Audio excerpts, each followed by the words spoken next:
기도하겠습니다. 오늘은 오병이어의 담론에 대한 메시지를 마무리하겠습니다. 요한복음 6장, 신약성경 요한복음 6장 12절 말씀부터 13절까지 말씀 보겠습니다.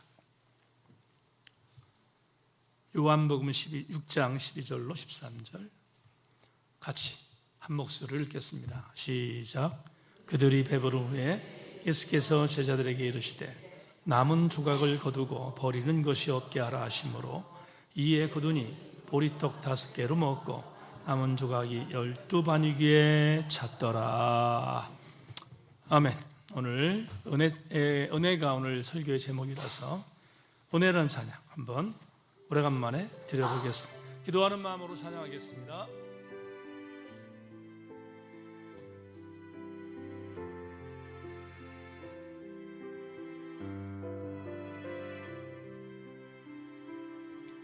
내가 누려왔던 모든 것들이, 내가 지나왔던 모든 시간이, 내가 걸어왔던 모든 순간이 당연한 것 아니라 은혜였소. 아침 해가 뜨고 저녁에 노을, 봄의 꽃향기와 가을의 열매, 변하는 계절의 모든 순간이 당연한 것 아니라 은혜였소. 모든 것이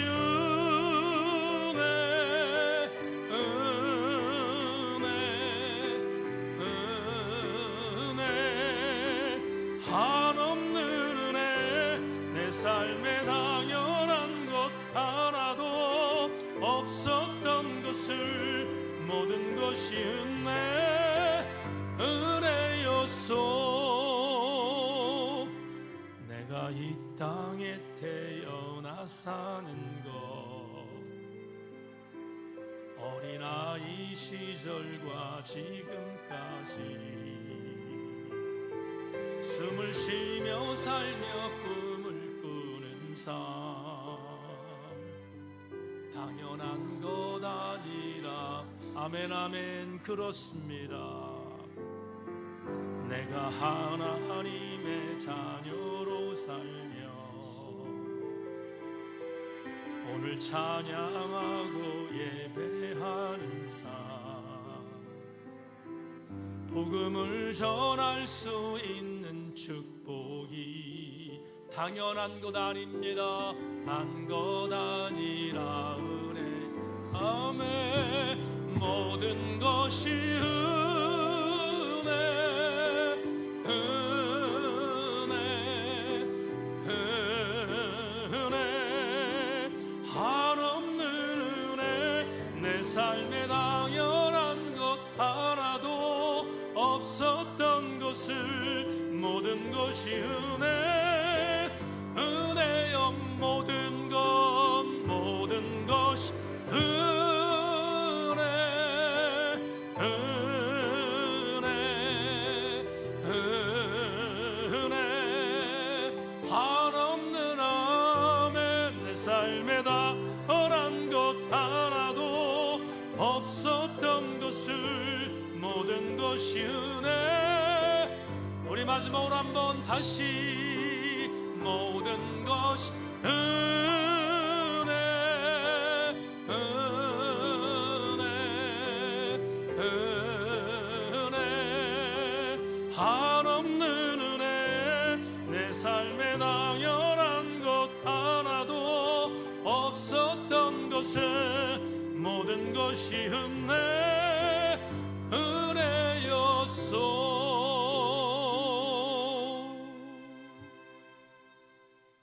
말씀 듣겠습니다.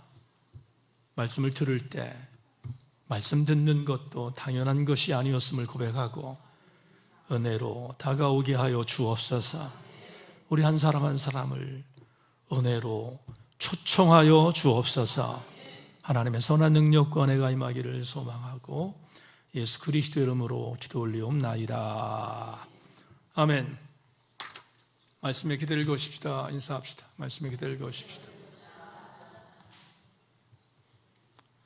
오늘 유튜브로 또 줌으로 지금 예배드리는 친구들도 있는데 모두가 하나님의 은혜가 있기를 주의 이름으로 소망합니다. 여러분과 함께 버리는 것이 없어야 합니다. 이런 제목 갖고 요한복음 6장 중간까지 왔는데 지금 44번째 강의를 하고 있습니다. 언제 끝날지 모르겠습니다만은 오늘도 여전히 은혜가 임하는 귀한 시간 되기를 소망합니다. 제가 언젠가 좀 많은 사람들이 모이는 집회에 간 적이 있습니다. 교회에 관련된 집회는 아니고요. 조금 무리들이 많은 지역에 간 적이 있습니다. 거기에는 특별히 젊은이들이 좀 많이 모였던 그런 모임이었는데 거기 참석한 젊은이들 이렇게 보다가 불현듯 갑자기 저한테 이렇게 느껴지는 소회가 있었습니다. 어떤 소회인가 하면 거기 참석한 젊은 여성들을 보다가 거의 비슷하게 생겼다. 그런 생각이 들었습니다. 거의 비슷하다. 얼굴이 거의 왜 이러지? 자매들도 아닌데 왜 이렇게 거의 비슷하지? 그런 생각을 느꼈던 적이 있습니다. 그러다가 오래가지 않고 그 이유를 알게 됐습니다. 아마도 거기에 참석한 여성들 중에 상당수는 자기 외모에 자신이 없어서 얼굴에 칼을 댄 사람들이었습니다. 그럼 저는 성형수술에 대한 부분에 대해서 폄훼하고 싶은 마음은 없습니다. 왜냐하면 본인들이 갖고 있는 외형적인 부분에, 특별히 젊은 날이니까 외형적인 부분에 있어서의 핸디캡을 외과적인 수술의 도움을 받고 그렇게 자신감이 있는 삶을 살 수 있다면 얼마든지 그것은 가능한 일이 아닐까 하는 생각을 하고, 이전에 그런 외과적인 수술의 도움을 받지 못하던 때에 비하면 지금은 도리어 참 좋은 시대에 살고 있구나 하는 생각을 한 적이 있습니다. 그래서 성형수술에 대한 부분에 있어서의 내용들을 순간 생각하다 보니 거의 모든 기계를 통해서 만들어진 얼굴이다 보니 엇비슷하게 느껴지는 느낌이 있다는 것, 그게 참 한편적으로 이런 표현 쓰잖아요. 참 우프다, 그런 생각을 했던 적이 있습니다. 다시 한번 강조하는데 이 설교가 외부에 또 나가는 설교라다 보니까 조심스러운데 저는 절대로 성형수술에 대해서 폄훼하는 발언이 아님을 분명히 밝힙니다. 그런데 이렇게 얼굴에 손을 외과적인 수술에 어떤 손을 대는 그런 성형수술에 대해서는 폄훼하고 싶지 않지만, 그러나 정말로 조심해야 할 것이 하나 있다, 그런 생각을 했습니다. 그게 뭐냐 하면 우리 신앙인들에게 해당되는 건데요, 우리 신앙인들에게 해당되는 정말 조심할 것이 하나 있는데, 그건 뭐냐 하면 내 신앙의 정체성을 성형하는 일입니다. 내가 갖고 있는 신앙의 정체성을 성서와 다르게 성형하는 일은 정말 조심해야 하는 일이 아닐 수 없습니다. 성경은 우리에게 대단히 명징하고 대단히 중요한 원칙들을 제시하고 있습니다. 그 성경은 절대로 변하지 않습니다. 그리고 그 성경의 원칙은 우리가 지켜야 하는 것이, 우리가 변질시켜서는 안 되는 일이 바로 성경의 원칙입니다. 그런데 가끔 성경을 나에게 맞추어 성형하는 일들이 너무 다반사고로 이루어지고 있는 것 같아서 매우 안타깝고 유감스럽고 또 걱정이 됩니다. 오늘 저는 오병이어의 담론 기전을 오늘 네 번째 보는 수요일인데, 오병이어의 기적 담론을 오늘 마무리하면서 여러분과 절대로 신앙적인 성형을 해서는 안 되는 아주 중요한 내용을 여러분과 함께 이 수요 저녁 예배에 함께 나누기를 원합니다. 오늘 우리 두 절을 봤는데 오늘 본문 두 절을 다시 한번 재독하겠습니다. 여러분 자막 보십시오. 그들이 배부른 후에 예수께서 제자들에게 이르시되 남은 조각을 거두고 버리는 것이 없게 하라 하시므로 이에 거두니 보리떡 5개로 먹고 남은 조각이 12바구니에 찼더라. 다 같이 아멘. 여러분, 이 메시지는 우리에게 너무 익숙한 메시지이죠. 안드레가 발품을 팔아서 오병이어를 주님께 드렸습니다. 그러자 주님이 그 오병이어를 도구 삼아 축사하셔서 벳세다 빈들에 모여있는 10,000명 내지 20,000명의 인원들의 저녁 식사를 공급해 주셨습니다. 기적입니다. 다 같이 아멘. 기적이지요. 오병이어를 갖고 10,000명 내지 20,000명을 먹인 사건은 여러분 기적 중에 기적입니다. 그러니 이 기적이 지금 눈으로 보이고 있는 벳세다 현장에 있었던 사람들은 얼마나 많이 열광했을지 충분히 짐작할 수 있습니다. 여러분, 우리 주변에 어떤 교회에서 병자가 벌떡벌떡 일어난다는 소문이 들리면 거기 사람들이 몰려가잖아요. 하물며 오병이어의 기적이 지금 현장에서 보이고 있는데 그 분위기가 어떤 상황이었는지는 우리는 그 당시에 살지는 않았지만 충분히 짐작할 수 있습니다. 그러다 보니 우리 다음 주에 보겠습니다만은 오병이어의 기적과는 좀 다른 의미이지만 15절, 다음 주에 볼 15절 말씀이 이해가 됩니다. 그 벳세다 빈들에서 일어나는 영적인 어떤 황홀감 이런 것들의 분위기가 있었던 그것 때문에 일어난 일들, 그게 15절에 있잖아요. 15절에 뭐라고 되어 있습니까? 다 같이 시작. 그러므로 예수께서 그들이 와서 자기를 억지로 붙들어 임금으로 삼으려는 줄 아시고 다시 혼자 산으로 떠나가시. 충분히 이해가 됩니다. 그렇죠?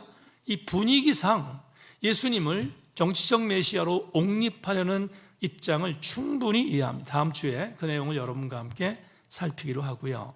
그런데 이런 분위기에 어떤 의미로 바라보면 찬물을 끼얹는 주님의 하명이 있습니다. 오늘 본문에 찬물을 끼얹는 하명이 보입니다. 그 하명이 바로 오늘 주제절인 12절입니다. 12절은 제가 읽겠습니다. 여러분 따라오십시오. 그들이 배부른 후에 예수께서 제자들에게 이르시되 남은 조각을 거두고 버리는 것이 없게 하라 하심으로. 주님이 열광적인 벳세다에 10,000명 내지 20,000명의 사람들이 열광하고 있는데 특별히 제자들에게 분위기에 동요되지 말고 이렇게 해라 라고 명령하신 내용이 나옵니다. 그 명령하신 내용은 남은 것들을 뭐하지 말아라? 버리지 말아라. 남은 것들을 절대로 버리지 말라라고 주님이 하명하셨습니다. 요한복음의 저자는 분명히 보고하고 있죠. 그 남은 것들이 어느 정도였는가?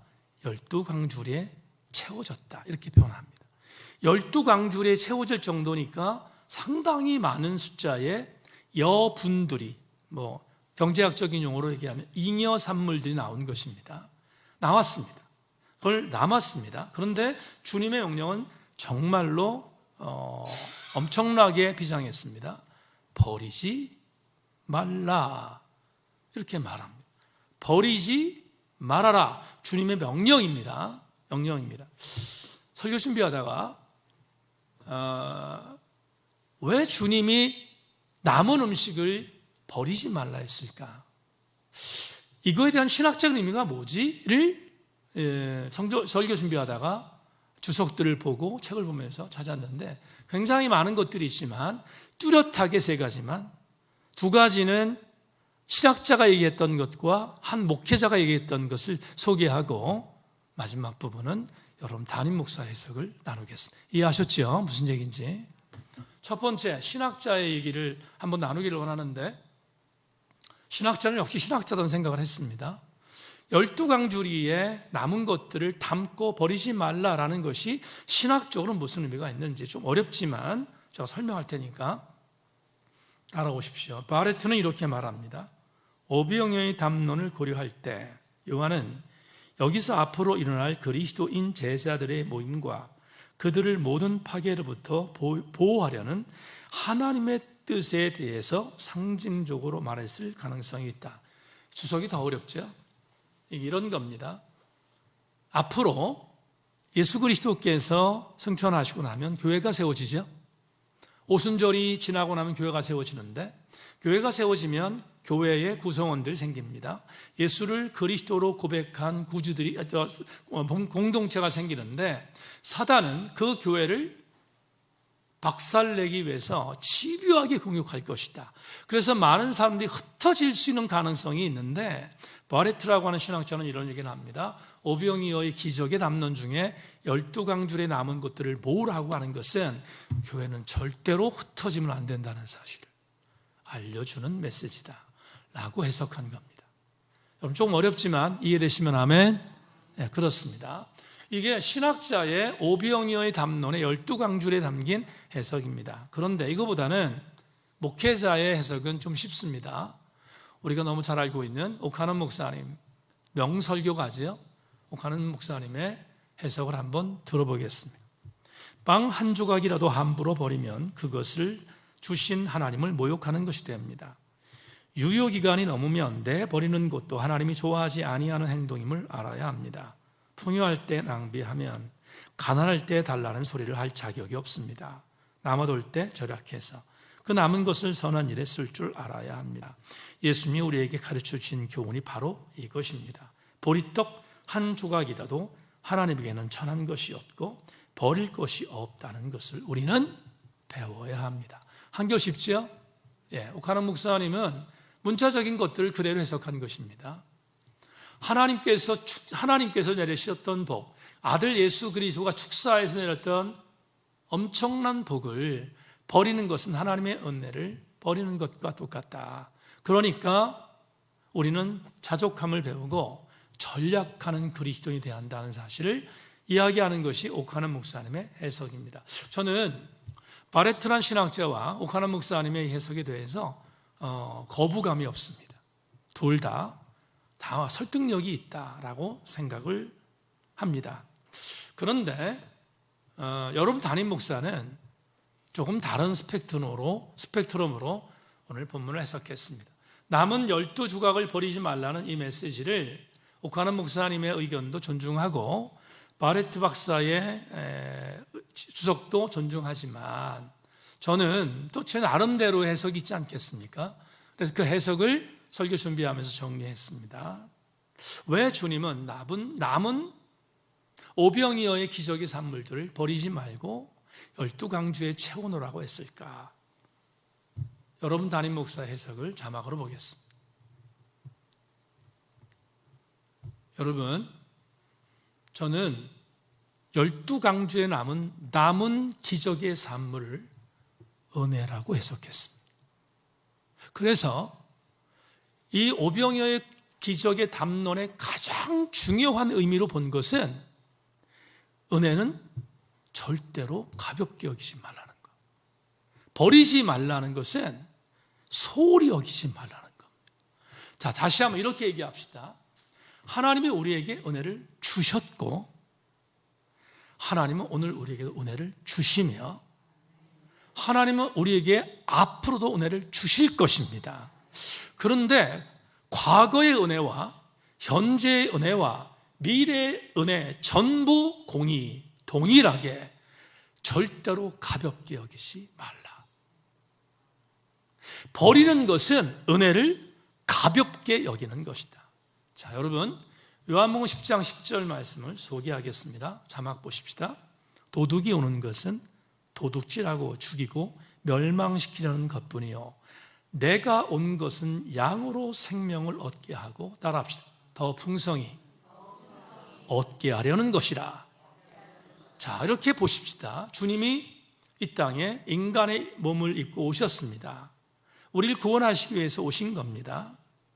예수 그리스도께서 우리에게 이 땅에 오신 가장 중요한 목적은 저와 여러분과 같은 영혼을 구원하기 위해서입니다. 다 같이 아멘.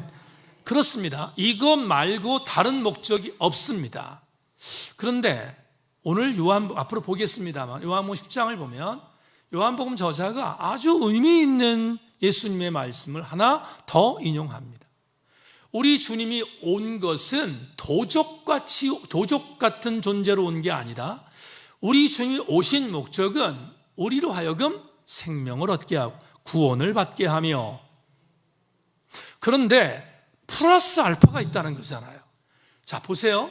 우리에게 오신 주님은 우리로 하여금 생명을 얻는 구원의 은혜에 동참하도록 만들게 오신 것과 더불어 그것으로 만족하지 않고 구원받은 자들이 더 풍성히 얻게 하려 함이라, 이렇게 말합니다.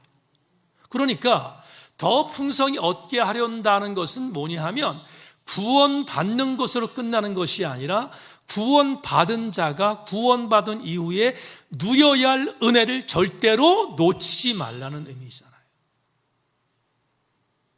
은혜는 지속된다는 것입니다. 우리 주님이 주시는 은혜는 이례적인 사건이 아니라 지속된다는 겁니다. 그러니 그렇게 주시는 은혜를 우리는 절대로 가볍게 여기지 말라는 것이 요한복음 10장 10절의 메시지입니다. 제가 참 존중하는 성경 구절이 하나 있습니다. 우리 함께 나눴습니다. 히브리서 연구할 때. 근데 히브리서 중에서 히브리서 안에 있는 내용 중에서 정말 중요한 구절이 있는데 히브리서 2장 1절로 4절입니다. 이건 다시 한번 복기하겠는데요. 자, 먼저 제가 우리 지금 보고 있는 개역개정판으로 읽겠습니다. 따라오십시오. 그러므로 우리는 들은 것에 더욱 유념함으로 우리가 흘러 떠내려 가지 않도록 함이 마땅하니라.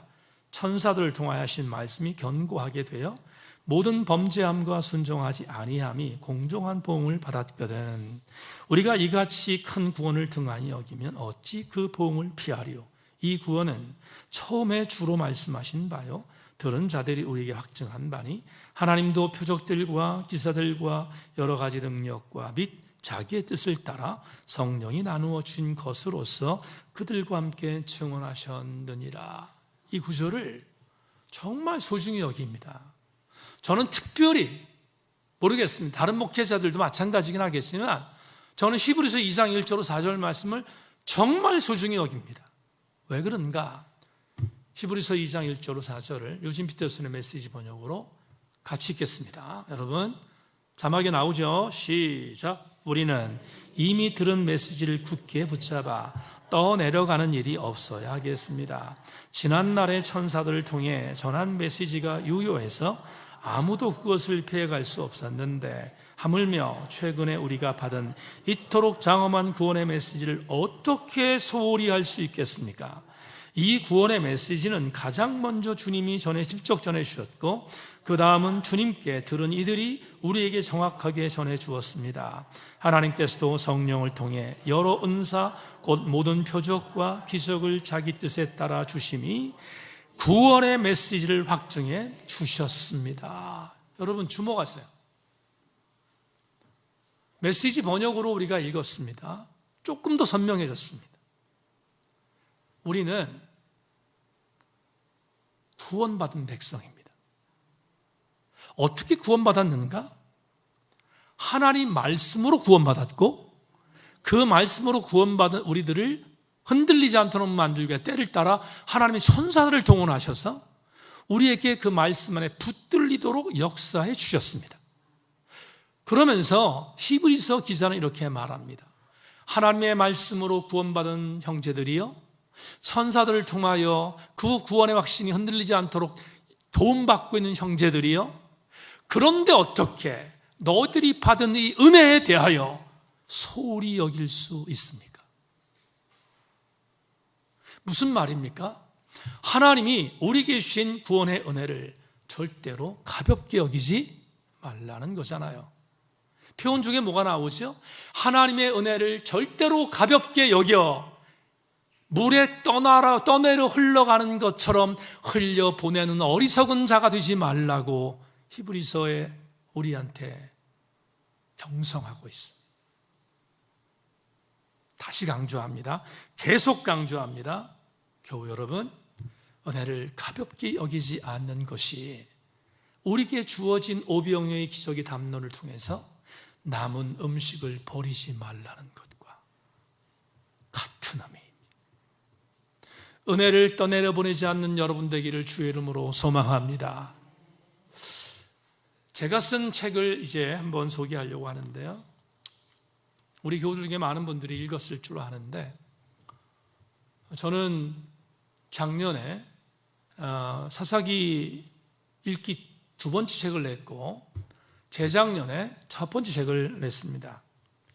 그런데 어제도 후배들한테 가서 같이 강의할 때 그런 얘기를 했습니다만은, 제가 2016년에 1번째 책을 냈던 책과 작년에 냈던 책을 이렇게 비교해 봐요. 제 개인적으로 제가 소중하게 여기는 책이니까 비교하는데, 한 가지 분명한 사실이 있습니다.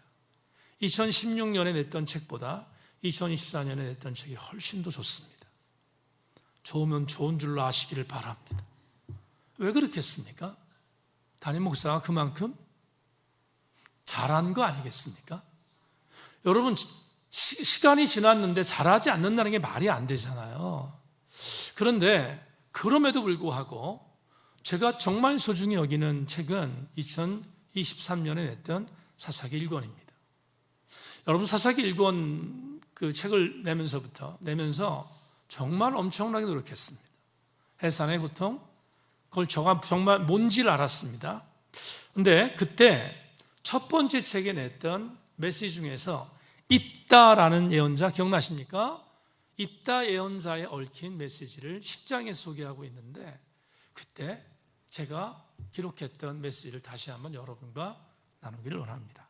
먼저 사사기 10장 13절 16절 말씀을 자막을 통해서 확인한 뒤에 제 설명을 들으십시오. 너희가 나를 버리고 다른 신들을 섬기니 그러므로 내가 다시는 너희를 구원하지 아니하리라서 너희가 택한 신들에게 부르짖어 너희 환난 때에 그들이 너희를 구원하게 하라 하신지라. 이스라엘 자손이 여호와께 여쭈되 우리가 범죄하였사오니 주께서 보시기에 좋은 대로 우리에게 행하시려니와 오직 주께 구하옵나니 오늘 우리를 건져내옵소서 하고 자기 가운데서 이방 신들을 제하여 버리고 여호와를 섬김에 여호와께서 이스라엘의 곤고로 말미암아 마음에 근심하시니라. 이 구절을 지금부터 여러분 정리하겠습니다. 잘 따라와 주시기를 부탁합니다. 기드온이 죽고 나서 그 아들이었던 아비멜렉이 왕위에 올랐습니다. 3년 동안 북한의 김정은이가 하는 것 똑같은 고통을 당했습니다. 하나님이 너무 잔악했던 기드온의 아들 아비멜렉을 치셨습니다. 그리고 이스라엘 백성들은 45년간 평화를 누립니다. 야일이라는 소사와 돌라라는 소사사가 23년, 22년 동안 통치를 합니다. 통치해서 다른 나라의 압제를 받지 않고 나름 큰 역사를 일으킨 사사들은 아니지만 45년 동안 평화를 유지합니다. 그런데 마지막 사사였던 야일이 죽었습니다. 야일이 죽자 이게 웬 떡인가 생각하고 이스라엘은 옛 버릇으로 돌아갑니다. 옛 버릇이 뭐였어요? 사사기를 여러분 연구하면 우리 느끼는 게 뭐죠? 우상숭배입니다. 우상숭배를 45년 동안 평화를 주었음에도 불구하고 그들은 몸이 근질근질했습니다. 가나안의 우상들을 섬기기 시작했는데 사사기 10장을 보면 이전에는 암몬의 우상 아니면 모압의 우상 이렇게 하나, 블레셋의 우상 이렇게 하나만 섬겼는데 사사기 10장에 야일이 죽고 나자 모든 우상들을 다 섬깁니다. 모든 우상들을 다 섬깁니다. 하나님이 얼마나 괘씸했겠습니까? 너무너무 괘씸했습니다. 그래서 하나님이 그래, 너희들이 다시 나를 버리고 범죄하니까 그러니까 내가 너희들한테 선언한다. 여러분 10장 13, 사사기 10장 13절은 대단히 슬픈 메시지거든요. 사사기 10장 13절에서 집단적으로 우상을 숭배하는 이스라엘 신앙 공동체에서 주님이 하셨던 메시지가 뭔지를 사사기 10장 13절을 참고하십시오. 너희가 나를 버리고 다른 신들을 섬기니 그러므로 내가 다시는 너희를 구원하지 아니하리라. 하나님은 분노가 극에 달았습니다. 내가 이제는 다시는 너희들 돌아보지 않을 거다. 이렇게 절교를 선언하셨습니다. 그리고 이전에는 이스라엘이 에웃 또 아니면 드보라 이런 다른 초기 사사들을 섬겼을 때, 사사들이 통치했을 때, 우상을 섬겼을 때는 한 나라에게 고통을 받게 했는데 입다 때는 너무 괘씸한 겁니다. 그래서 그들이 섬기는 우상을 섬기는 나라가 전체가 이스라엘을 괴롭히게 만들었어요. 이해하셨나요? 무슨 얘기인지? 그렇게 하나님의 분노가 엄청났다는 것을 이야기합니다. 그러자 이스라엘 백성들이 습관적으로 이전에 됐던 것처럼 습관적으로 회개합니다. 습관적으로 하나님 너무 힘드니까 우리 용서해 주세요 라고 정말로 습관적으로 회개합니다. 그러자 하나님께서 습관적으로 회개하는 이스라엘 공동체를 향해서 선전포고 하십니다. 어떤 선전포고를 하셨는가? 이어지는 사사기 10장 14절은 이렇게 기록되어 있습니다. 가서 너희가 택한 신들에게 부르짖어 너희 환난 때 그들이 너희를 구원하게 하라 하신지라. 무슨 말입니까? 여러분, 전성민 교수님 제 두 번째 책에 추천사를 써주셨던 전성민 교수님이 이 구절을 기가 막히게 해학적으로 해석했습니다. 무슨 얘기인지를 아마 아실 겁니다. 이렇게 14절의 여호와의 말씀은 한마디로 딴 데 가서 알아보라는 것이었다. 이는 성경 전체에서 가장 충격적인 장면 중에 하나다. 딴 데 가서 알아보라는 겁니다. 이제 나는 너희들에게 더 이상은 구원의 하나님이 아니야. 니들이 그렇게 섬기는 암몬과 모압의 신들에 가서 살려달라고 요청해봐라. 이렇게 주님이 뭐 한 거예요? 비아냥거리신 겁니다. 딴 데 가서 알아보라는 거예요. 지금 얼마나 하나님이 화났으면. 근데 하나님이 화난 것을 이스라엘 백성들이 드디어 깨닫습니다. 아, 이건 장난이 아니네. 이제 하나님은 우리가 이렇게 상투적으로 습관적으로 회개하는 것까지 아시네. 그리고 이대로 있으면 우리가 죽는다는 것을 알고 다시 이들이 진정성을 갖고 회개합니다. 다시 회개합니다. 이때 회개는 진짜로 회개하는 겁니다. 다시 회개합니다. 여러분, 15절에 사사기 10장 15절 이렇게 말합니다. 이스라엘 자손이 여호와께 여쭈되 우리가 범죄하였사오니 주께서 보시기에 좋은 대로 우리에게 행하시려니와. 그러니까 이제는 장난이 아니라는 것을 알았던 이스라엘 신앙 공동체가 이제는 하나님 앞에 하나님 붙들지 않으면 안 된다는 사실을 알았습니다. 그리고 하나님께 진심을 갖고 회개합니다. 그러면 제가 하나님이면 딴 데 가서 알아보라 이렇게 말하셨으니까 듣지 말아야 정상입니다. 아무리 진정성을 갖고 그들이 회개한다 할지라도 이제 너희들이 정말 섬기는 우상한테 가서 너희들 구원해달라고 한번 해봐라 이렇게 말씀했으니까 그렇게 하시는 게 정상입니다. 그런데 여러분, 감동이 있습니다. 어떤 감동인가? 사사기 10장 16절에서 이렇게 말합니다. 오늘 우리를 건져내 오소서 하고 자기 가운데서 이방신들을 제하여 버리고 여호와를 섬김에 여호와께서 이스라엘의 곤고로 말미암아 마음에 뭐 했다? 여러분, 이 문장을 보면서 어떤 생각이 드십니까? 완전히 단절하고 등 돌리셨던 주님이 우상을 제거하고 하나님 앞에 다시 한번 절절하게 회개하자 하나님의 마음이 흔들리기 시작합니다. 하나님 마음이 흔들렸습니다. 영어 성경을 보면 뭐라고 되어 있는가 하면 이렇게 되어 있어요. 어떻게?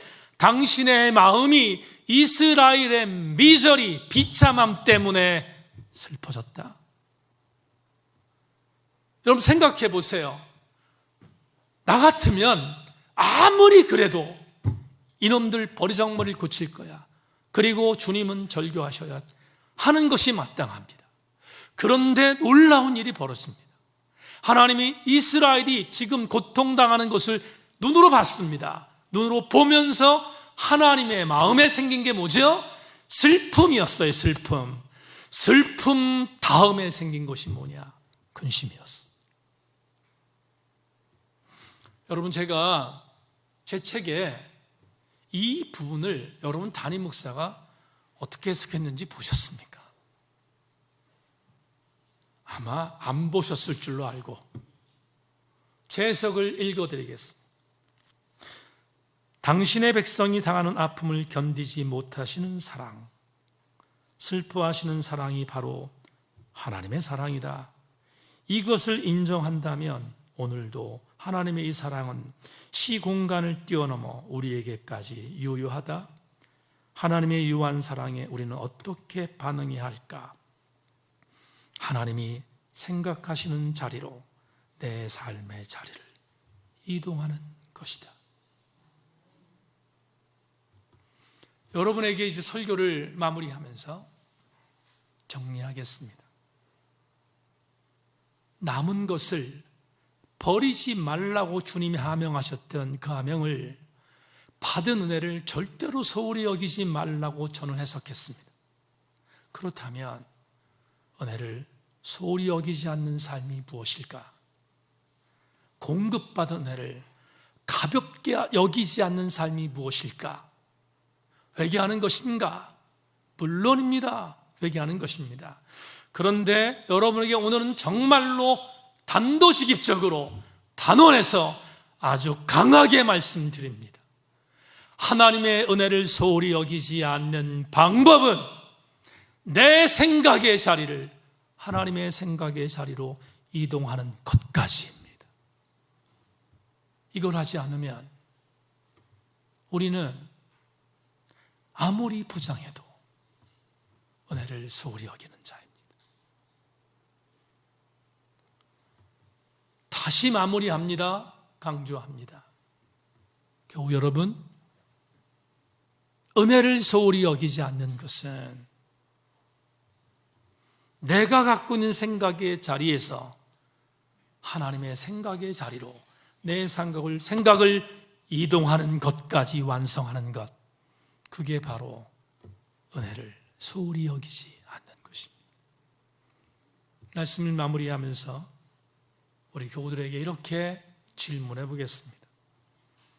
여러분은 12강주리가 있습니까? 여러분, 정말로 여러분들에게는 12강주가 있습니까? 하나님의 주셨던 은혜, 주시는 은혜, 주실 은혜의 놀라운 은혜를 담을 수 있는 12강주리의 보고가 있습니까? 아브라함 조수아 에셀이 이렇게 갈파한 적이 있습니다. 사람들은 신앙을 모든 인간들의 문제들에 대한 대답이라고 생각한다. 그러나 사실은 신앙은 모든 인간의 대답들에 대한 도전이다. 신앙은 불태우는 모든 주장들을 태워버리는 불이다. 신앙을 소유한다는 것은 진통을 겪는 것이다. 은혜의 보고를 준비하려면 여러분의 생각을 성령의 불로 태워야 합니다. 그리고 하나님의 생각으로 우리의 생각의 자리를 옮겨야 합니다. 묻습니다. 여러분, 주셨던 은혜, 주신 은혜, 주실 은혜, 단 하나도 버릴 것이 없는 은혜를 담을 12강주리가 있습니까? 은혜, 다시 한번 찬양합시다. 우리 말씀 생각하며 설교를 듣기 전에 찬양을 부를 때보다 설교를 듣고 난 뒤에 그렇다, 은혜는 소홀히 여기는 것이 아니야, 은혜는 당연한 것이 아니었어, 내가 12강주리의 보고를 준비해야 되겠구나, 내 생각의 자리를 주님의 생각으로 이동해야 되겠구나 결심하며 찬양 하나님 앞에 올립시다. 내가 누려왔던 모든 것들이, 내가 지나왔던 모든 시간이, 내가 걸어왔던 모든 순간이 당연한 것 아니라 은혜요. 아멘 아멘. 아침 해가 뜨고 저녁에 노을, 봄의 꽃향기와 가을의 열매, 변하는 계절의 모든 순간이 당연한 것 아니라 은혜. 아멘. 모든 것이 은혜,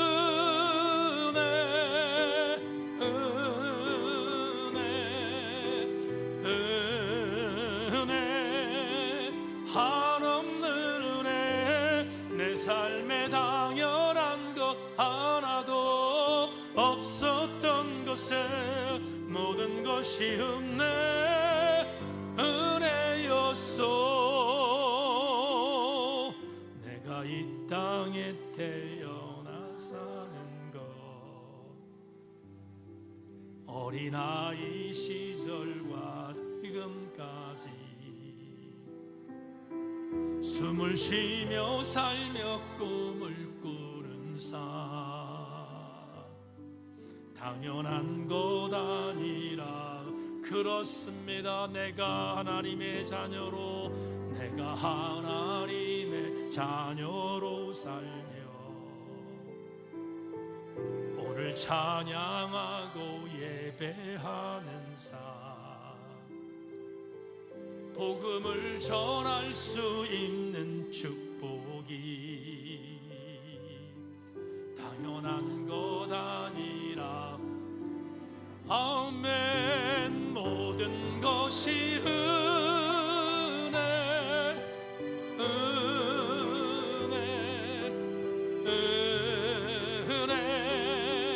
한없는 은혜. 내 삶에 당연한 것 하나도 없었던 것에 모든 것이 은혜요. 모든 것이 은혜,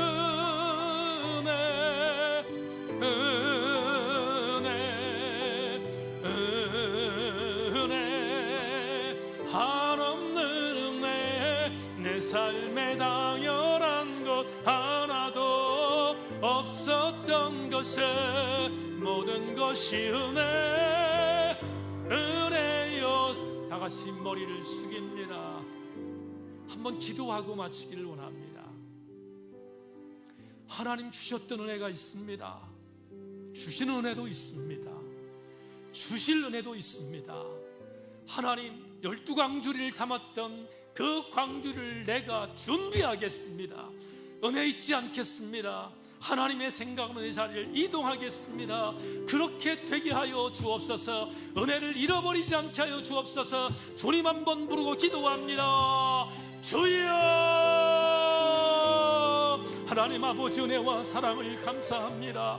오늘 수요 저녁 예배를 통하여 우리에게 주신 바 은혜에 감사합니다. 아버지 하나님, 내 삶의 여정에서 나를 동원하시며 나를 격려하시며 나를 응원해 주시는 놀라웠던 보고가 바로 은혜였음을 압니다. 하나님 아버지, 소망합니다. 우리 모든 성도들마다 은혜의 자리에서 이탈하지 않게 하시고, 하나님 은혜가 이론이 아니라 내 삶의 현장에서 내가 절대로 소홀히 여기면 안 되는 가장 강력한 은총인 것을 경험하며 은혜를 잃어버리지 않게 하여 주시옵소서. 아버지 하나님, 이 시간 기도합니다. 주셨던 은혜, 주시는 은혜, 주실 은혜를 잃어버리지 않게 하여 주옵소서.